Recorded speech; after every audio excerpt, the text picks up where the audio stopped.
자, 여러분 안녕하십니까? 지구과학 세 번째 시간입니다. 오늘 진도가 좀 많아요. 왜냐고요? 진도가 빨리 나갔거든요. 온대저기압부터 시작을 한번 해보도록 하겠습니다. 자, 중위도 지방에서 발생하여서 전선을 동반하는 저기압, 온대저기압입니다. 남서쪽에는 한랭전선이, 남동쪽에는 온난전선을 동반을 해요. 이제 저기압이잖아요. 온대저기압, 저기압이니까 기압의 중심이, 기압이 낮을수록 강력한 거예요. 얘네는 자, 편서풍 타고 서에서 동으로 가요. 자, 왜 서에서 동으로 가냐? 서쪽으로 가는 바람은 불어오는 곳을 이름에 집어넣어요. 북쪽에서 불어오면 북풍이고 북동쪽에서 불어오면 북동풍이에요. 가는 방향에 넣는 게 아니고 불어오는 방향에 넣는 거예요.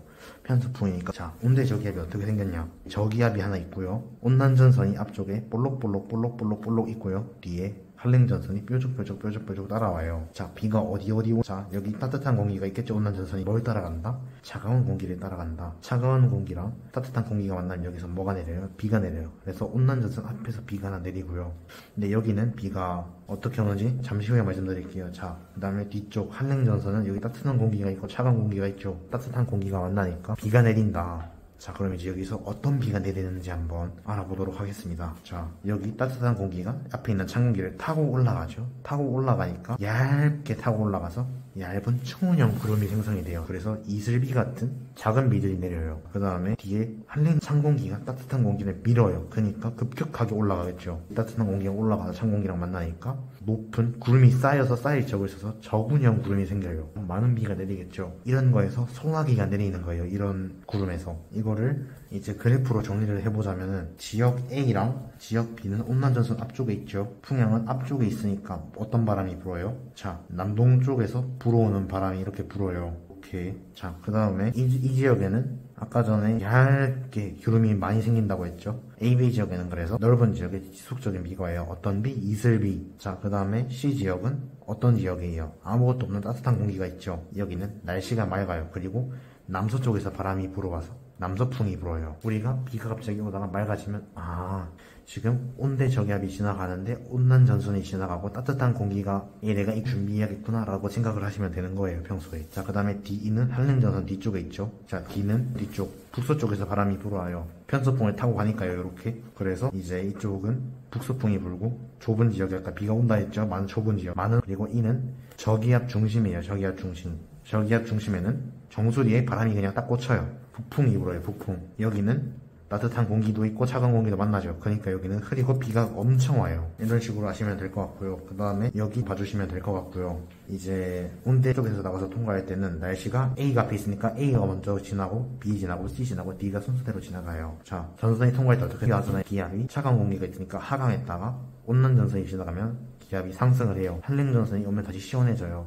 비가 온 뒤에 보통 시원한 이유가 온대저기압이 지나갔기 때문에 마지막에 찬 공기 한랭전선이 지나가서 시원한 거예요. 자, 그럼 이제 온대저기압이 발생과 소멸을 어떻게 하는지 한번 알아보겠습니다. 자, 먼저 따뜻한 공기랑 찬 공기가 만나서 정체전선이 만들어집니다. 그리고 따뜻한 공기와 찬 공기가 서로 기온 차이로 인해서 마주쳐서 파동이 일어납니다. 자, 그리고 한랭전선과 온난전선이 서로 생기게 되면서 온대저기압이 발달됩니다. 그리고 나서 온대저기압이 속도가 빠른 한랭전선이 속도가 느린 온난전선을 쫓아가면서 폐색이 시작이 됩니다. 그리고 이 두 개가 만나게 되면 폐색전선이 됩니다.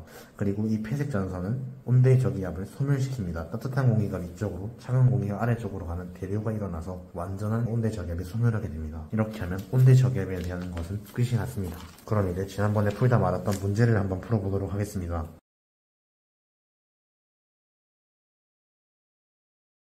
우리나라 부근에서 온대저기압은 서쪽에서 동쪽으로 움직입니다. 온대저기압에 통과할 때는 온난전선이 통과하고 날씨가 맑은 구역이 통과하고요. 그 다음에 한랭전선이 통과합니다. 그림은 북반구 지역에는 온대저기압이 공기 이동 방향에 나타낸 것이다. A 지역에는 어떤 구름? 자, 한랭전선 D죠. 그럼 저군형 구름. B 지역에는 날씨가 대체로 맑죠. 한랭전선과 온난전선 사이니까요. 기온이 높죠. 비교적으로 따뜻한 공기니까요. C 지역에는 주로 어떤 바람이 불죠? 남동풍이 불죠.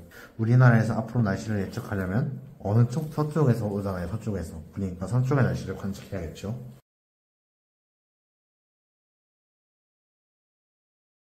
자, 이제 온대저기압에서 넘어와서 또 다른 저기압이죠. 열대저기압, 태풍이라고 불리는 것에 대해서 한번 얘기를 해보겠습니다. 자, 태풍은 중심 부근의 최대 풍속이 컨대인 열대저기압입니다. 수증기가 응결되는 열이랑 뭐 기타 열입니다. 발생 지역은 위도가 5도 정도 되는 입니다. 에서는 외야 이쪽에서는 소용돌이를 만드는데 필요한 전향력이 없어요. 기류가 뱅글뱅글 돌지 않는다는 소리예요. 자, 태풍의 발생 과정. 열대해상에서 열과 수증기를 공급받은 공기가 올라오면요, 그 공기가 주변 공기를 상승을 시켜요. 그 주변 공기가 돌면서 상승을 하는데, 그럼 이제 상승 기류가 점점 세지면서 계속 돌면서 공기가 올라와요. 더 많은 수증기들과 더 많은 공기가 올라오면서 도니까 점점 강해지고 바람이 세지겠죠. 그럼 그게 태풍이 되는 거예요.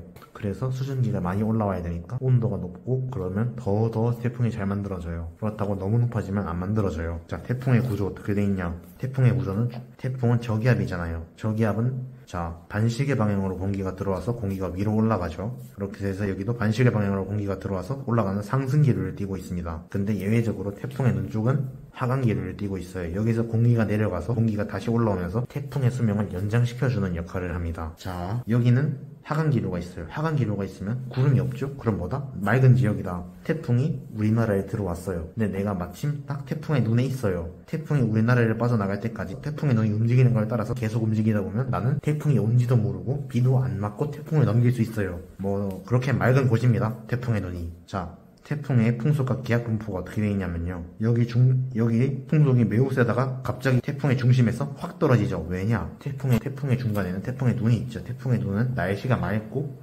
바람도 안 불고 비도 안 와요. 그러니까 다 0이 되고 확 낮아지는 거예요. 바람도 낮아지고 기압도 여기서 순간 확 낮아져. 자, 태풍의 이동. 태풍은 저기 적도 근처에서 발현을 해요. 무역풍의 영향으로 북서쪽으로 포물선을 그리면서 진격을 해요. 진격을. 자, 이렇게 포물선에 따라 올라오다 보면 편서풍이 꺾어서 우리나라나 일출골 사이에 태풍 영향을 받죠. 자, 태풍의 이동이에요. 발생 초기에는 무역풍의 적도에서 발견하면 무역풍에 따라서 북서쪽으로 올라가다가 중위도로 올라오면 편서풍 타고 서쪽으로 다시 방향이 바꿔요. 북서쪽으로. 자, 북태평양 고기압이 발달하면 고기압의 가장자리에 따라 이동을 해요. 그래서 고기압이 활발하게 발달하면 우리나라에는 태풍이 안 올 수도 있어요. 우리나라는 주로 7월 사이에 태풍의 영향을 받아요. 자, 태풍이 알아봤으니까 이제 태풍에서 어디가 안전하고 어디가 위험한지 한번 알아보도록 하겠습니다. 자, 안전반원과 위험반원. 먼저 위험반원부터 한번 해볼게요. 위험반원은 태풍의 진행 방향 오른쪽 부분입니다. 왜냐? 자, 무역풍은 이렇게 동그랗게 돌면서 불죠. 이쪽 방향으로. 태풍이 이렇게 돌아요. 그럼 태풍 이렇게 바람 부는 방향이랑 이쪽이랑 바람이 일치하죠. 무역풍과 태풍의 바람이 일치하니까 바람이 더 강해져요. 근데 이 반대쪽은 바람이 여기는 이렇게 불고 여기도 이렇게 불잖아요. 태풍 바람이 오히려 이 바람에 의해서 상쇄가 됩니다. 막혀서 여기는 안전한 거예요. 편서풍 지대도 마찬가지입니다. 바람이 여기는 서로 밀어주니까 태풍 바람이 세지고 여기는 상쇄시키니까 약해지는 거예요. 그래서 왼쪽이 안전반원, 오른쪽이 위험반원이에요. 이걸 어떻게 쉽게 외우냐? 오른쪽이 위험반원이다. 시계 방향으로 태풍이 돈다. 오른쪽이 위험반원이다. 바람이 시계 방향으로 분다 해서 오이시라는 느낌으로 외워주시면 되고, 이제 이걸 외우면 안전반원은 반대니까 금방 외워주실 수 있을 겁니다. 자, 태풍의 소멸은 태풍이 수온이 낮은 해역을 통과하거나 육지에 상륙하면 수온이 공급받지 못하여서 세력이 약해집니다. 또한 지표면에 마찰이 되겠죠. 마찰 때문에 약해진 태풍 중심이 갑자기 소멸되는 경우가 생깁니다. 자, 탐구 자료는 이제 태풍이 발생해서 어디서 소멸했는지 보여주는 자료니까 한번 읽어보시는 것도 나쁘지 않을 것 같고요. 저희는 이제 개념 확인을 한번 해보도록 하겠습니다. 라는 마인드.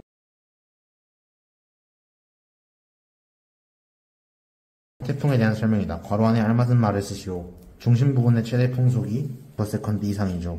태풍의 에너지원은 수증기가 응결될 때 방출하는 숨은 열입니다. 주로 수증기의 공급이 충분한 열대 해상에서 발생합니다. 태풍의 등압선은 원형이고 등압선 간격이 매우 조밀합니다. 온대 저기압과 다르게 전선을 동반하지 않습니다. 전선 동반하면 온대 저기압이에요. 그래서 다음은 태풍 구조에 대한 설명이다. 괄호 안에 알맞은 말을 쓰시오.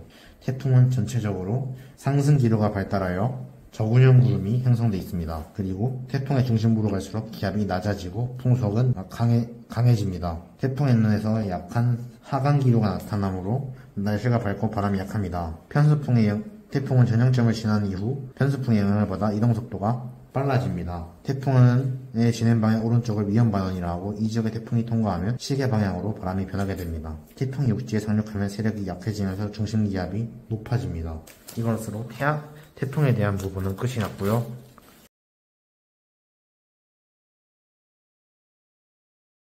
다음은 우리나라의 주요 악기상에 대한 부분입니다. 학교 프린트로 보도록 하겠습니다. 자, 첫 번째는 네오입니다. 네오는 번개와 천둥을 동반하는 폭풍입니다. 네오의 생성 원인은 여름철에 강한 일사에 의한 국지적 가열, 여기서 국지적 가열을 모르는 사람들이 많은데 좁은 면적이 빠르게 가열되는 것입니다. 예를 들어 울산에 있다고 하면 울산에 저희 학교가 있는 달천동만 급하게 가열되어서 그 지역에 내유가 발생하는 것이죠.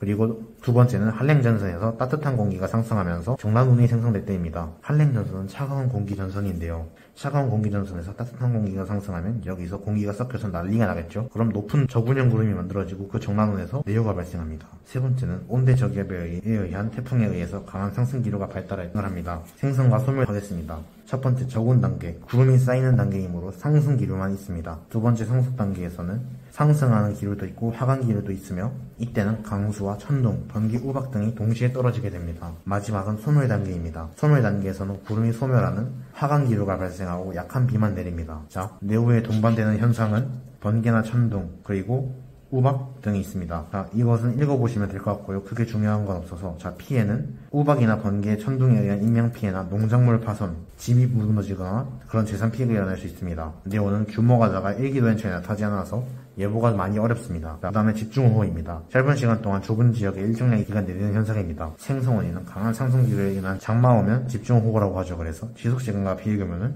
수십 분에서 수시간의 짧은 기간 동안 반경 10에서 20km의 짧은 지역에서만 옵니다. 예를 들어서 저희가 달천동에서는 비가 엄청 많이 쏟아붓고 있었는데 딱 내곡동까지 나가니까 오고 있는 그런 상황이라고 보시면 됩니다. 자, 피해는 홍수나 산사태력이 짧은 시간 동안 눈이 많이 오는 거죠. 겨울철 저기압이 도기압이 남하하면서 또한 열기를 받아서 에너지를 받기 때문에 이 에너지로 인해서 서해에 도착하면 눈이 내리게 되는 것입니다. 강풍은 평균 풍속이 13m 이상인 바람이 10분 이상 지속되는 현상입니다. 겨울철 발달한 시베리아 고기압과 여름철 태풍의 영향을 받을 때쯤에 이런 현상이 일어납니다. 황사는 다들 잘 아시죠? 봄이나 가을쯤에 이제 사막이나 중국 쪽에서 오는 미세먼지나 토양이 평서풍의 영향을 타고 이동하다가 저희 나라 쪽에 낙하하는 현상입니다. 오늘 나가려고 했던 진도는 다 나간 것 같고요. 자, 한번 문제를 풀어보도록 하겠습니다.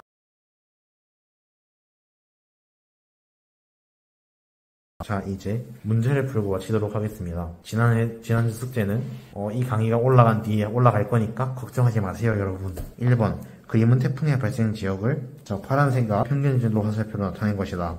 이에 대한 설명으로 옳은 것만을 보기에서 있는 대로 고른 것은 기억, 태풍은 미도 5도에서 25도 사이에 열대 이상에서 발생한다. 맞는 말이죠. 자, 2번, 편서풍 때에서 태풍은 북동쪽으로 이동하죠. 그죠? 무역풍 타고 북서쪽으로 이동하는 태풍이 변환점에 와서는 편서풍의 영향을 받고 북동쪽으로 이동을 하게 되죠. 맞는 말입니다. 적도 부근의 해역에서는 수온이 높기 때문에 태풍이 발생하지 않는다. 아니죠. 적도 부근이 수온이 높기 때문에 태풍이 발생하는 거예요. 그러므로 정답은 3번입니다. 자, 2번, 그림은 태풍의 중심으로부터 거리에 따른 풍속과 기압 분류를 분포로 나타낸 것이다. 이에 대한 설명으로 옳은 것만을 보기 위해서 있는 대로 고른 것은 A는 기압이다. A는 기압이 맞죠. 왜냐면 풍속이 바람이 확 안 부니까 태풍 중심에서 확 낮아지잖아요. 태풍의 눈에선 풍속이 안 강해요. 날씨가 맑고 좋잖아요. 바람도 안 불고. 자, 디귿. 태풍이 육지에 상륙하면 B의 최대값은 더 작아지죠. 왜냐? 에너지 공급을 못 받으니까 점점 더 작아지니까 정답은 1번 되겠습니다. 자, 그 다음은 3번입니다. 자, 그림은 눈이 발달한 태풍이 다가오고 있는 우리나라 부근 지상 일기도이다. 이에 대한 설명으로 옳은 것을 고르시오.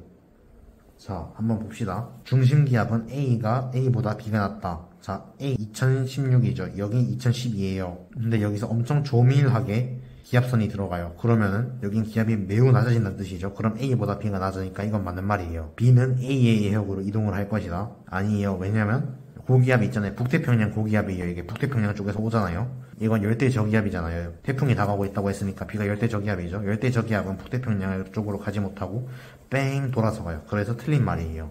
A와 B의 중심에는 하강기류가 발달한다. 자, 고기압이니까 하강기류가 발달하는 게 맞겠죠? B는 열대 저기압이에요. 저기압이지만 태풍 중간에는 하강기류가 발달하기 때문에 맞는 말이에요. 그러므로 정답은 3번이에요. 자, 4번. 그림은 우리나라를 통과한 태풍의 중심 이동 경로를 나타낸 것이다. 이에 대한 설명으로 옳은 것만을 보기 위해서 있는 대로 고른 것은 자, 서울, 부산과 같은 거리에 있는 지점이에요. 단. 자, 기읍. 우리나라를 통과하는 태풍의 이동 방향은 무역풍의 영향을 받는다. 아니죠. 우리나라를 통과할 때는 편서풍의 영향을 받아서 동쪽으로 이동합니다. 틀렸어요.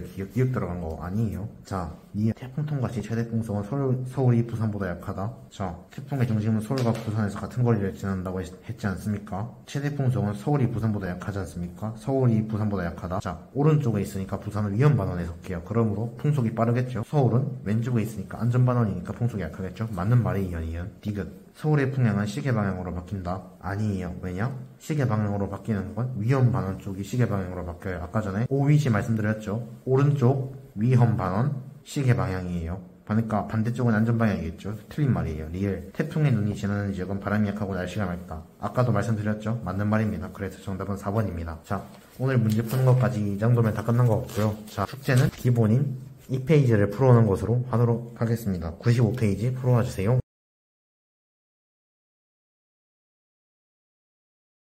세 번째 강의에서 미뤄두었던 문제풀이를 한번 지금 해보도록 하겠습니다. 자, 1번. 그림은 우리나라에 영향을 주는 기단을 나타낸 것이다. A1이 기단의 성질과 우리나라에 영향을 주는 계절을 옳게 짝지은 것은? 자, C는 북태평양 기단이 맞습니다. 그러므로 고온 다습하죠. 여기는 시베리아, 한랭 건조해요. 그러니까 B 틀렸죠. A도 틀렸죠. 자, 그 다음에 D는 한랭 다습하죠. 초여름은 맞는데 틀렸어요. 그리고 북태평양은 이제 고온 다습하죠. 여름에 하고. 그러니까 1번은 4번이에요. 그림은 우리나라 어느 지역에서 전선 통과 후 전후에 기온과 풍향을 나타낸 것이다. 통과한 전선의 종류와 시간을 쓰시오. 자, 어떤 전선이 통과를 했느냐. 자, 전선이 통과를 하고 온도가 뚝 떨어졌죠. 그럼 한랭 전선이 통과한 거예요. 언제? 9시경에 떨어졌죠. 21시경. 그래서 정답은 한랭전선 21시경이에요. 3번. 그림은 온대저기압 주변을 나타낸 것이다. A 중 다음과 같은 날씨 특징을 나타내는 지점을 고르시오. 현재 대체로 맑고 남서풍이 불고 있다. 앞으로 강한 소나기가 내릴 것이다. 북서풍이 불고 기온은 내려갈 것이다. 자, 소나기가 내리는 곳은 여기에요. 맑은 곳은 여기에요. 그럼 우리가 찾는 지점은 어디다? B예요. 자, 그럼 4번. 다음은 온대저기압의 일정을 순서없이 나타낸 것이다. 자, 가라를 순서대로 나열을 하라고 하네요. 자, 첫 번째로. 자, 온난전선과 한랭전선이 만났어요. 온난한 기단과 한랭한 기단이. 그 다음에 이 두 기단이 점점 이제 섞이기 시작을 해요. 그 다음에 이 친구 두 명이 서로 전선면을 만들고 한랭전선이 온난전선을 따라잡아서 회색전선이 만들어지면 얘네가 소멸이 돼요. 그래서 순서는 가다라나예요. 자, 그 다음에 일기예보와 일기도 해석. 그림의 일기 기호를 해석하여 쓰시오. 자, 풍향은 어느 쪽? 북서쪽에서 오죠. 북서풍이에요. 자, 바람은 긴 거 하나 5, 짧은 거 하나 2니까 10m/s예요. 자, 강수는 이렇게 돼 있으니까 소나기가 오고 있다는 뜻이죠. 기온은 자 10이 돼 있죠. 10도예요. 기압은 303인 거 보니까 변환을 하면 1003.0 헥토파스칼. 자, 이렇게 해서 숙제를 풀이를 했고요. 저는 이제 가보도록 하겠습니다. 여러분 안녕.